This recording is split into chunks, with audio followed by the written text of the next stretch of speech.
Movie की शुरुआत में हमें अपनी मेन कैरेक्टर दिखाई जाती है जिसका नाम एबी है। एबी प्यार में विश्वास रखती है। उसने अपने होने वाले बॉयफ्रेंड की एक अच्छी खासी लिस्ट बनाई है। वो बिल्कुल परफेक्ट लड़के को डेट करना चाहती है। एबी एक टीवी शो की प्रोड्यूसर है। टीवी शो खत्म होने के बाद एबी अपनी पार्टनर, जो कि उसकी दोस्त भी है, उसे बताती है कि हमें अपना मॉर्निंग के टीवी होस्ट को बदल देना चाहिए क्योंकि अब वो ठीक से काम नहीं कर रहा है।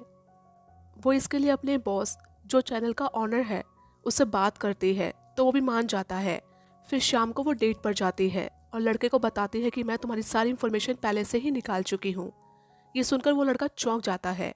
एबी डेट के बाद घर जाती है तो उसकी कैट रिमोट से चैनल को चेंज कर देती है, जिस पर एक शो चल रहा था जिसका नाम था द अगली ट्रूथ।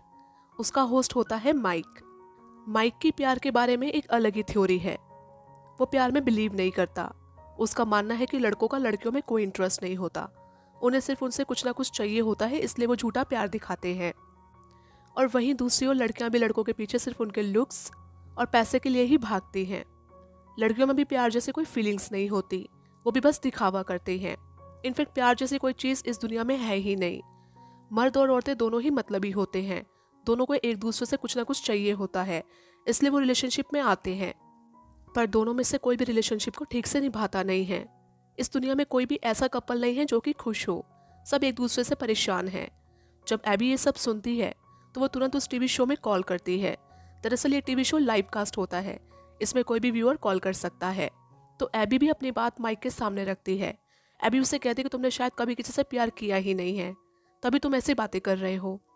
माइक उससे कहता है कि तुम अपने आसपास देखो, तुम्हें कोई भी खुश नजर नहीं आएगा। एबी माइक पर बहुत ज़्यादा गुस्सा करती है और तुरंत फ़ोन काट देती है। और नेक्स्ट डे माइक एबी के ऑफिस में आता है। उसे देख एबी अपने कलीग से पूछती है कि ये यहाँ क्या कर रहा है। तो उसके कलीग्स उसे बताते हैं कि तुम्हारे टीवी शो की टीआरपी दिन पे दिन गिरती जा रही है और सिर्फ यही एक इंसान है जो इसे दोबारा ठीक कर सकता है। इसके बात करने का तरीका बड़ा ही अट्रैक्टिव है। ये अपनी बातों से ऑडियंस को अपनी ओर खींचेगा और हमारा टीवी शो फिर से चल पड़ेगा। एबी माइक को बिल्कुल भी पसंद नहीं कर रही थी और वो नहीं चाहते थे कि माइक उसके साथ काम करे और उसके शो में इंटरफेयर करे, क्योंकि वो उसकी कल रात वाली बात से काफ़ी गुस्सा थी। उसने माइक को तुरंत बता दिया कि कल मैंने ही तुम्हारे शो में कॉल किया था। उसे देख माइक बोलता है कि अच्छा तो वो तुम हो जो इस झूठ से भरी दुनिया में प्यार ढूंढ रही है। एबी ने उसकी बातों का कोई जवाब नहीं दिया। अब एबी माइक के शो की प्रोड्यूसर है, उसे मजबूरन उसी के साथ काम करना पड़ेगा। माइक के आते ही उनका शो फिर से अच्छा चल पड़ा था और उसकी टीआरपी भी काफ़ी अच्छी जा रही थी, लेकिन फिर भी एबी चाहते थे कि माइक ये टीवी शो छोड़कर यहाँ से चला जाए। वो उसे बिल्कुल भी पसंद नहीं करती। अब उस रात एबी की बिल्ली एक पेड़ पर चढ़ जाती है, जिसे उतारने एबी ऊपर जाती है तो वो देखती है कि उसके पड़ोस में एक बहुत ही हैंडसम सा लड़का रहने आया है, जो बिल्कुल उसकी बनाई हुई लिस्ट से मैच कर रहा था। उसका नाम कॉलिन होता है। वो बिल्कुल उसका मैन ऑफ ड्रीम था। जब वो पेड़ पर चढ़कर उसे देख रही थी तभी पेड़ की डाली टूट जाती है और वो उल्टा लटक जाती है। कॉलिन ने उसे गिरते हुए देख लिया था और वो तुरंत उसके पास उसकी हेल्प करने जाता है। उसे देख एबी बहुत ज्यादा नर्वस हो जाती है। उसे पता नहीं चल पा रहा था कि वो कैसे रिएक्ट करे। कॉलिन उसे अपने घर लाता है और उसकी ड्रेसिंग करता है और फिर वो वहां से जाने लगती है। एबी बहुत ज्यादा खुश है और वो ये बात सबको बताना चाहती है कि वो आज अपने सपनों के राजकुमार से मिली। नेक्स्ट डे वो ये बात माइक को भी बताती है तो माइक उसे कहता है कि मैं उसे तुम्हारा बॉयफ्रेंड बनाने में हेल्प करूंगा, लेकिन बदले में तुम्हें मेरी इस शो को और भी अच्छा चलाने में मदद करनी पड़ेगी। एबी माइक की बात मान जाती है। अब एबी कैसे भी कॉलिन को पाना चाहती थी। माइक उसे शॉपिंग कराने लाता है ताकि वो अपने पहनावे से कॉलिन को अट्रैक्ट कर सके। एबी वो भी करती है। माइक उसे कॉलिन को इग्नोर करने को बोलता है। एबी वो भी करती है। फिर उसे फ़ोन पर होल्ड करने को बोलता है। एबी कॉलिन को होल्ड पर भी रखती है, जिससे कॉलिन अब एबी में इंटरेस्ट लेने लगा था। अब एबी वैसे ही कपड़े पहनती है जैसे कॉलिन को पसंद है, वैसा ही हेयर स्टाइल रखती है जैसा उसे पसंद है। वो सब कुछ वैसा ही करती है जैसा कॉलिन को पसंद है। उसे बिलीव ही नहीं हो रहा कि कॉलिन उसे चाहता है। एबी कॉलिन के लिए काफ़ी बदल चुकी थी। वो डरती थी कि कहीं कॉलिन उसे छोड़ ना दे। अब ये दोनों मैच देखने जाते हैं और वहीं पीछे माइक भी बैठा होता है, जो एबी को गाइड कर रहा था। लेकिन तभी वो कुछ ऐसा बोल देती है जिससे कॉलिन थोड़ा ऑकवर्ड फील करता है। माइक उसे कहता है कि अब तुमने सब कुछ खराब कर दिया है, तो जल्दी से कुछ सेक्सी सा करो। ये सुनकर एबी चौंक जाती है और सारी ड्रिंक कॉलिन के ऊपर गिर जाती है। एबी जल्दी से उस ड्रिंक को कॉलिन के ऊपर से साफ करने लगती है। तभी यहाँ कैमरामैन आ जाता है और ये देखकर वो कुछ और ही समझ लेता है। अब दोनों शाम को मैच देखकर घर आते हैं। एबी कॉलिन से आज जो कुछ भी हुआ उसके लिए सॉरी बोलती है और जाने लगती है, लेकिन तभी कॉलिन एबी को किस कर लेता है। एबी से बहुत ज्यादा खुश होती है। माइक ये सब दूर से देख रहा था, लेकिन पता नहीं क्यों उसे ये सब अच्छा नहीं लग रहा था। अब अगले दिन वो लोग टीवी शो रिकॉर्ड कर रहे होते हैं कि तभी वहाँ पर एक छोटा बच्चा आ जाता है जो कि माइक का नेफ्यू था। वो उससे पूछता है कि उसे एक लड़की प्रपोज कर रही है और डेट पर भी जाने के लिए कह रही है, मुझे क्या करना चाहिए। माइक उसे कहता है कि तुम्हें बिल्कुल जाना चाहिए। ये सब एबी भी देख रही थी क्योंकि उसने माइक का ये रूप पहले बिल्कुल नहीं देखा था। वो अपनी फैमिली के लिए बहुत ज़्यादा केयरिंग है। एबी को ये सब देखकर बहुत अच्छा लगता है। अब शाम को एबी की कॉलिन के साथ डेट है। वो रेडी हो रही होती है कि तभी वहाँ पर माइक और उसका बॉस आ जाते हैं। वो उसे बोलते हैं कि हमने तुम्हें ईमेल भेजा था, शायद तुमने मेल नहीं पढ़ा। एबी बोलती है कि मेरी आज कॉलिन के साथ डेट है, लेकिन बॉस कहता है कि हमारी अर्जेंट मीटिंग है, तो ये लोग कॉलिन को भी अपने साथ ले जाते हैं। एबी और कॉलिन के बीच सब कुछ अच्छा होने लगता है, लेकिन माइक ने एबी को कॉलिन के साथ अभी इंटीमेट होने के लिए मना किया हुआ है। वो कहता है कि जब तक तुम खुद को रोक सकती हो उतना रोको। लेकिन एबी भी अभी पूरी तरह से कॉलिन के लिए नेचुरल नहीं हुई थी। वो अभी तक उसे एक परफेक्ट लड़की बन के दिखा रही होती है। वहीं एक दिन दूसरे शो से माइक को बहुत ही अच्छा ऑफर आया होता है। एबी का बॉस एबी को बुलाकर कहता है कि माइक ने अगर उस शो को एक्सेप्ट कर लिया तो वो हमारा शो छोड़ देगा, जिसके बाद हमारा ये शो बंद हो जाएगा। तुम्हें उसे कन्विंस करना पड़ेगा कि वो हमारा शो 3 साल तक के लिए कंटिन्यू करे। लेकिन एबी को कॉलिन के साथ वीकेंड पर लॉस एंजलिस जाना था, जहां वो पहली बार कॉलिन के साथ इंटीमेट होगी।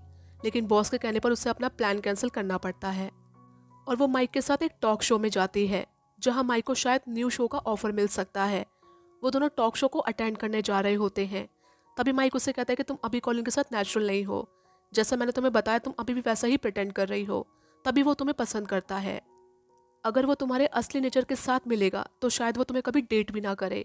और ये सुनकर एबी सोच में पड़ जाती है, क्योंकि एबी अभी तक कॉलिन के साथ प्रिटेंड कर रही थी। अब दोनों टॉक शो में जाते हैं। माइक के टॉक शो में जाने से पहले एबी उसे थोड़ा मोटिवेट करती है, जिससे उसे अच्छा लगता है। वो होस्ट माइक से कई सवाल पूछता है। माइक कहता है कि मेरी बातें कड़वी जरूर होती है लेकिन सच होती हैं। तभी होस्ट उससे पूछता है कि मुझे उस लड़की का नाम बताओ जिससे तुम्हारा दिल तोड़ा है, लेकिन माइक इस सवाल का जवाब नहीं देता। अब शो खत्म होने के बाद एबी माइक से पूछती कि मैं भी उस लड़की का नाम जानना चाहती हूँ जिसने तुम्हारा दिल तोड़ा है। माइक बात को घुमाते हुए बोलता है कि मैं आज तक जितनी भी लड़कियों से मिला हूँ सभी ने मेरा दिल तोड़ा है। मैं उन सब में एक परफेक्ट लड़की ढूंढ रहा था, लेकिन कुछ भी परफेक्ट नहीं होता। तभी ये दोनों डांस करने लगते हैं। डांस करते करते दोनों एक दूसरे की तरफ अट्रैक्ट हो जाते हैं। इससे पहले कि कुछ हो पाता दोनों अलग हो जाते हैं। जब ये दोनों लिफ्ट में होते हैं तो खुद को कंट्रोल नहीं कर पाते और एक दूसरे को पहली बार किस करते हैं और दोनों काफ़ी अच्छा फील करते हैं। लेकिन दोनों इस बात से खुद भी हैरान थे कि अचानक क्या हुआ। इसके बाद दोनों अपने अपने रूम में चले जाते हैं। एबी रूम में आती है, लेकिन उसके मन में अब माइक था। वो उसके पास जाना चाहती थी। तभी डोरबेल बजती है। उसे लगता है कि शायद माइक होगा, लेकिन बाहर कॉलिन आया था। दरअसल वो एबी को सरप्राइज देने आया था। एबी उसे अंदर बुलाती है। वहीं दूसरी ओर माइक भी काफ़ी बेचैन था कि उसे एबी के पास जाना चाहिए या नहीं। अब माइक भी एबी से प्यार करने लगा था। जब वो एबी के रूम में जाता है तो कॉलिन दरवाज़ा खोलता है, जिसने शर्ट नहीं पहनी थी क्योंकि उसकी शर्ट पर ड्रिंक गिर गया था। कॉलिन को बिना शर्ट के देख माइक को लगता है कि शायद उसने उन दोनों को डिस्टर्ब कर दिया है। ये देख माइक का दिल टूट जाता है, तो वो तुरंत बात को घुमाते हुए बोलता है कि मैं तुम्हें हमारी कल की फ्लाइट का टाइम बताने आया था।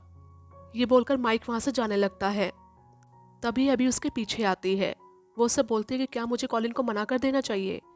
माइक उसे कहता है कि नहीं, हमने इसे यहाँ तक लाने में कितनी मेहनत की है, तुम्हें ऐसा नहीं करना चाहिए। एबी उससे पूछती है कि तुम मुझसे कुछ कहने आए थे, लेकिन माइक उसे मना करके वहाँ से चला जाता है और एबी बस उसे देखती रह जाती है। एबी रूम में आकर कॉलिन से पूछती है कि तुम मुझे क्यों पसंद करते हो। कॉलिन उसे कहता है कि तुम बहुत समझदार और ब्यूटीफुल हो, तुम बाकी लड़कियों की तरह मुझे कंट्रोल करने की कोशिश नहीं करती। एबी उसे बोलती है कि मैं भी बाकी लड़कियों की तरह ही हूँ, मैं भी तुम्हें कंट्रोल करना चाहती हूँ, ये मेरे नेचर में है। मैं ऐसी बिल्कुल भी नहीं हूँ जैसे तुम मुझे पसंद करते हो। ये सुनकर कॉलिन वहाँ से चला जाता है। अगले दिन एबी जब ऑफिस वापस आती है तो उसका बॉस उस पर काफ़ी गुस्सा करता है। वो उसे कहता है कि तुमने माइक को ऐसा क्या कह दिया जिससे वो हमारा शो छोड़कर दूसरे शो में चला गया। इस बात से एबी काफ़ी गुस्सा करती है। वो कहती है कि हमें अब उसकी कोई ज़रूरत नहीं है, हम उसे जब किसी दूसरे होस्ट को ले आएंगे। अब इनके टीवी शो को एक हॉट एयर बलून फेस्टिवल में जाना पड़ता है, जहाँ से ये लाइव टेलीकास्ट करेंगे। जो न्यूज शो एंकर था वो बहुत ही अजीब बातें कर रहा था, इसलिए अभी उसे हटाकर खुद ही टीवी शो होस्ट करने लगती है। वो कहते हैं कि सारे मर्द एक जैसे ही होते हैं, इनके अंदर कोई फीलिंग्स नहीं होती। वो सिर्फ औरतों से अपनी ज़रूरतों को पूरा करना चाहते हैं और सोचते हैं कि औरतों को सिर्फ पैसा पसंद होता है, लेकिन ऐसा बिल्कुल भी नहीं है। इस वक्त एबी बिल्कुल लाइव थी और माइक उसे देख रहा था, क्योंकि माइक भी वहाँ अपना न्यूज शो होस्ट करने आया था। एबी की बातें सुनकर वो खुद को रोक नहीं पाया और दौड़ते हुए एबी के शो में आ गया। माइक कहता है कि लड़कियां हमेशा उनकी डिमांड्स को पूरा करने वाला एक लड़का चाहती हैं, जो बस उनके आगे पीछे घूमता रहे। इन्हें प्यार नहीं, बस अपनी डिमांड्स को पूरा करने वाला इंसान चाहिए। और उनकी ये बातें सब लोग लाइव देख रहे होते हैं। तभी वो हॉट एयर बलून वहां से उड़ जाता है। वो दोनों अभी भी लाइव थे, लेकिन उन्हें इस बात की कोई खबर नहीं थी। एबी उसे कहते कि मुझे लगा तुम एक अच्छे इंसान हो, लेकिन तुम भी बाकियों की तरह ही निकले। जब अपने प्यार का इजहार करने का वक्त आया, तुम पीछे हट गए और वहां से भाग गए। माइक उससे कहता है कि मैं भागा नहीं था, मैं आया था तुम्हारे पास, लेकिन तुम उस रात कॉलिन के साथ थी और तुम्हारी नजरों में कॉलिन का ओहदा मुझसे ज्यादा है। एबी उससे कहते कि मैंने कॉलिन को कब का छोड़ दिया है। ये सुनकर माइक चौंक जाता है। माइक उससे कहता है कि मैं कभी भी पीछे नहीं हटा, हालांकि तुम एक साइको हो, लेकिन मैं अभी भी तुम्हें चाहता हूँ। वो कहती है कि मैं एक साइको नहीं हूँ। माइक कहता है कि मैंने अभी अभी तुम्हें प्रपोज किया, लेकिन तुमने कोई जवाब नहीं दिया, तुम एक साइको ही हो। एबी उससे कहते कि तुम मुझसे प्यार क्यों करते हो।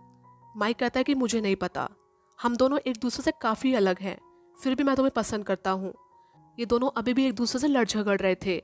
दोनों को एहसास हो चुका है कि दोनों एक दूसरे को चाहते हैं और ये दोनों एक दूसरे को किस करते हैं और गले मिलते हैं और अब ये दोनों रिलेशनशिप में हैं और मूवी यही एंड हो जाती है।